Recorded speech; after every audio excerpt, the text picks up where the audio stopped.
Stop calling it open concept, because what I'm about to show you is why open concept is one of the biggest design traps in Ottawa, and most buyers don't realize it until it's too late. Here's the test. If you can stand at the front door and you can see the kitchen sink, the couch, the dining room table, and the backyard, you're not looking at modern living.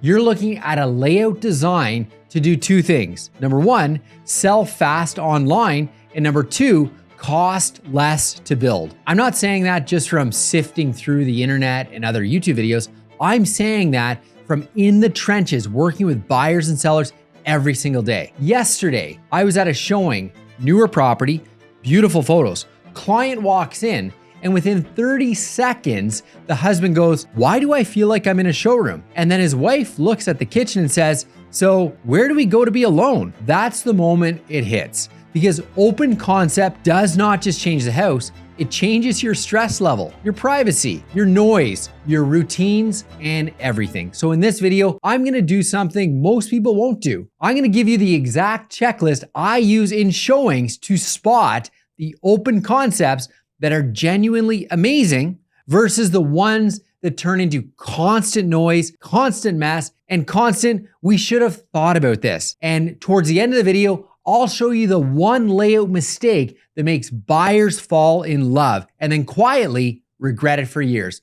Let's go. The real reason open concept took over is the photos looked better. It sells faster online. See, open concept looks incredible in photos and videos.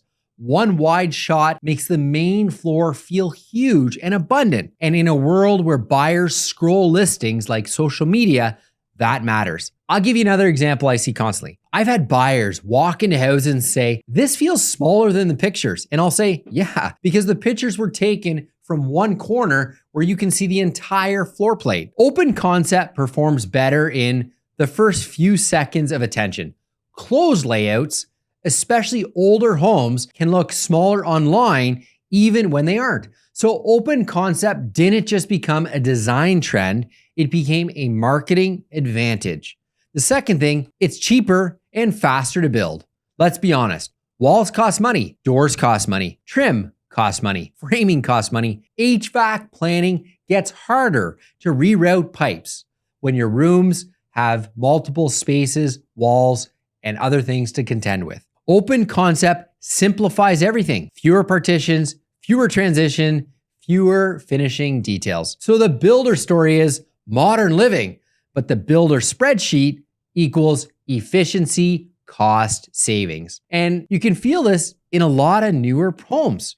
Sometimes it genuinely feels like the builder said, "Make it one big rectangle and call it lifestyle." The third, it hides size problems. Here's the uncomfortable one. A smaller home can feel bigger if it's one continuous space. So open concept becomes a tool to make square footage feel generous, even when it isn't. I see this all the time with townhomes and stacked properties. Buyer walks in, loves it, says, "This is so spacious." Then we stand there and I go, "Okay, where does the dining room table go?" And you can watch the expression change as they realize the spacious feel was the absence of walls, not the presence of space. What open floor plans really do, open concept doesn't just change the layout, it changes how your home functions, how you rest, how you focus, how you recover, and how you handle noise. They remove boundaries and your brain notices. Older homes had rooms with jobs like the kitchen, the dining room, the living room, family room, office. Open concept turns one mega room that does everything: work, cooking, kids, hosting, TV, laundry baskets. Your entire life is in one space. That sounds convenient until your brain gets absolutely fried.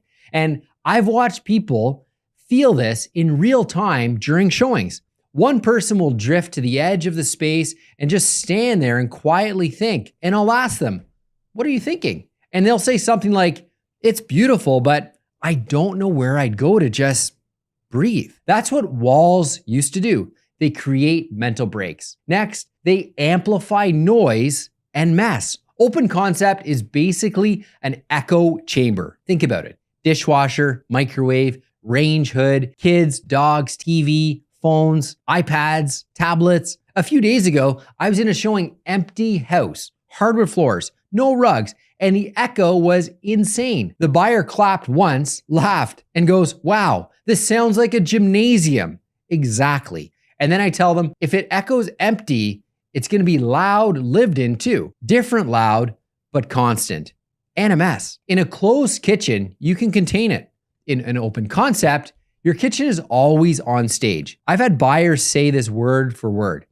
I don't wanna feel like I'm performing all the time. When I have guests over, when I'm hosting a party, I wanna have things tucked away. Next, they demand one of two personality types. There are basically only two lifestyles that thrive in open concept. Type 1, the perfectionist who keeps it staged. Type 2, people who genuinely don't care and truly mean it. Most people are neither of those two. So what happens? You live in the middle where it's never fully clean, never fully relaxed, and you're always one surprise visitor away from panic cleaning. You don't notice this in a 10-minute showing. You notice this on a random Tuesday when your counters are chaos and someone texts, "Hey, we're in the area. Can we swing by?" That's open concept stress. Next, they kill privacy in subtle ways. This is the part that gets a little disturbing. See, open concept is visibly architecture. Parents can see everything.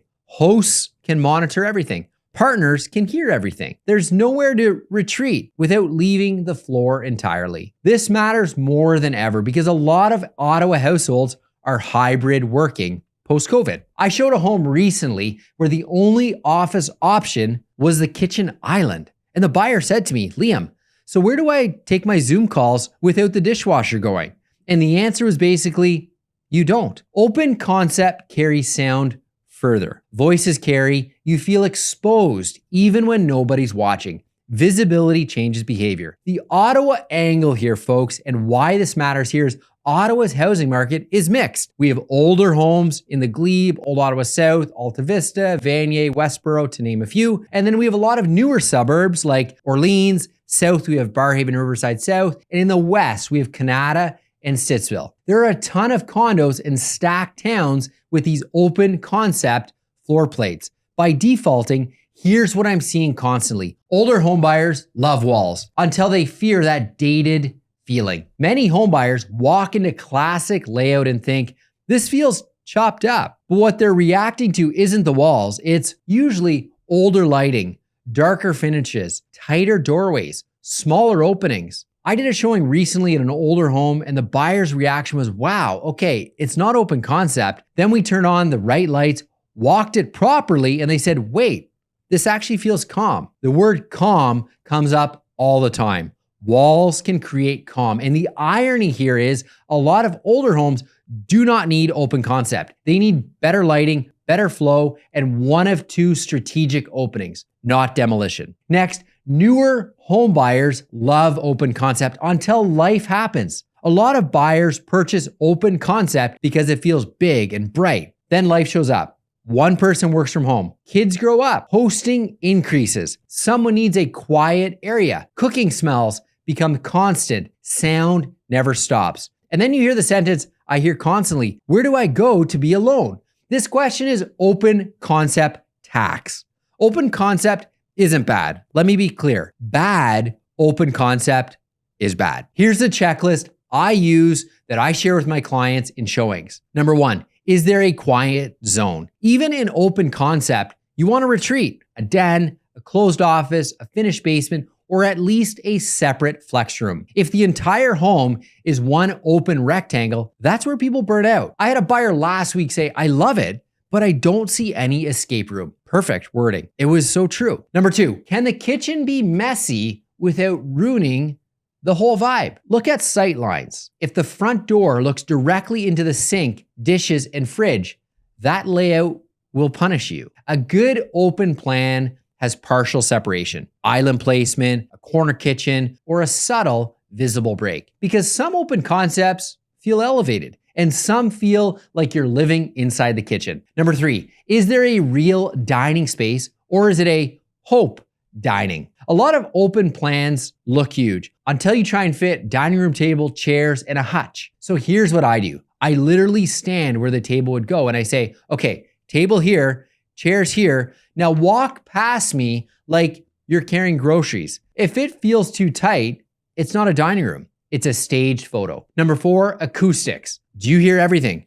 Try the clap test. What about walking, someone upstairs, someone downstairs? Is there much echoing? What's the noise travel? Vaulted ceilings, hard floors, open floor plan can sound like a gym. If it's echoey in the showing, it will be a factor in your home when you're living there. Number 5, does the layout allow zoning? The best open concepts still have rooms without walls. Living room zone, dining room zone, kitchen zone. If it's one big open void, you'll struggle to furnish it, and it often feels awkward. Number 6, smell and ventilation reality check. See, open concept means the kitchen smells become the home smells. So check, is there a strong range hood venting outside? Is the kitchen centered like a stage or tucked nicely on the side? Are bedrooms directly above the cooking zone? Not a deal breaker for everyone, but if you cook a lot, it matters. Now on the selling side, if you're selling an open concept home in Ottawa, you can absolutely win with it. Trust me, I do it all the time. But you need to stage strategically because open concept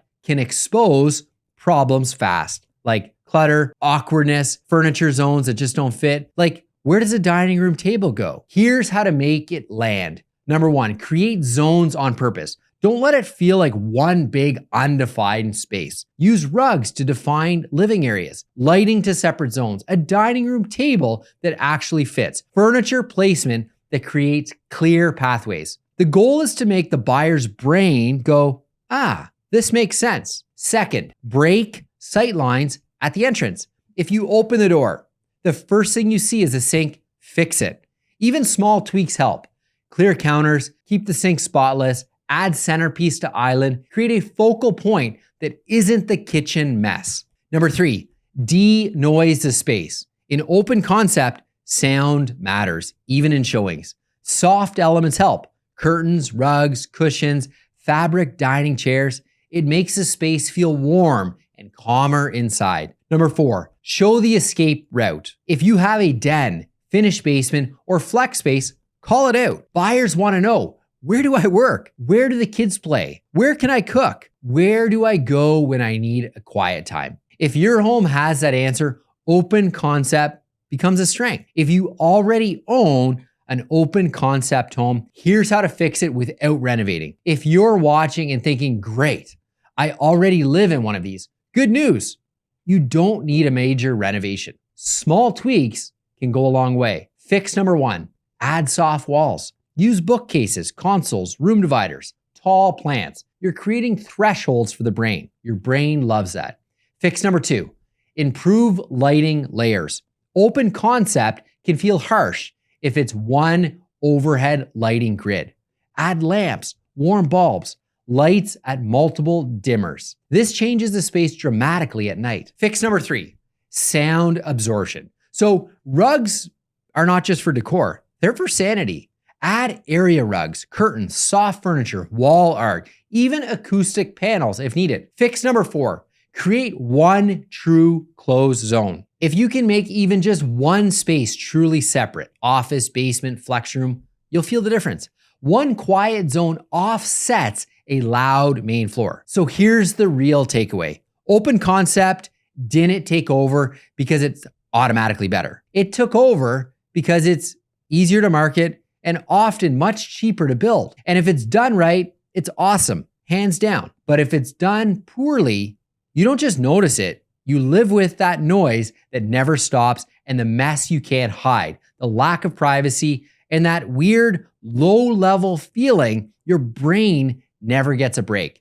So don't ask, do I like open concept? Ask the only question that matters. Does this open concept match how I actually live? Now I'd love to hear from you in the comments because Ottawa is split on this. Are you team open concept or team bring back the walls? Please let me know down below. And if you're buying in 2026 and you want to avoid expensive regret, your next step is simple. Watch my next video right here, where I help you spot bad houses in 60 seconds, because I'm going to show you the exact walkthrough sequence smart buyers use to catch deal breakers fast. Most buyers don't lose money because they overpay. They lose money because they miss what's obvious.